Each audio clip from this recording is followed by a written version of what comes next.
ডিবাবি বিরিয়ানির কর্ণধার অনির্বাণ দাস গ্রেপ্তার। মোহনপুর পঞ্চায়েতের সদস্য গ্রেপ্তার। বাদামতলায় বাড়ি ভাড়া নিয়ে বাড়ির মালিক বিশ্বজিৎ দাসকে মারধর। থানায় অভিযোগ দায়ের করে যে বাড়ির মালিক সেই ভিত্তিতেই মধ্যমগ্রাম থানায় গ্রেপ্তার করেছে অনির্বাণ দাসকে। চুক্তির মেয়াদ শেষ হয়ে গিয়েছিল। আগ্নেয়াস্ত্র দিয়ে ভয় দেখায় অনির্বাণ, তারই পরিপ্রেক্ষিতে গ্রেপ্তার করেছে মধ্যমগ্রাম থানার পুলিশ।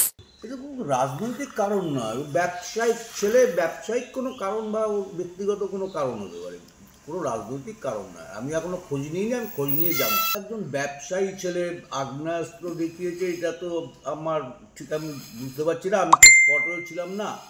আমি শুনলাম, আমি একটু খোঁজ নিই, বেলা হোক, খোঁজ নিয়ে তারপরে বলবো। যদি কারো গায়ে হাত তুলে থাকে, আর গায়ে হাত তোলাটা অপরাধ, সেটা হাত তুলে থাকলে তার আইনানুগ যে ব্যবস্থা আছে সেটা হবে। তার জন্য দলীয় কোনো ব্যাপার না, আমাদের দল বা পঞ্চায়েতগত কোনো ব্যাপার না।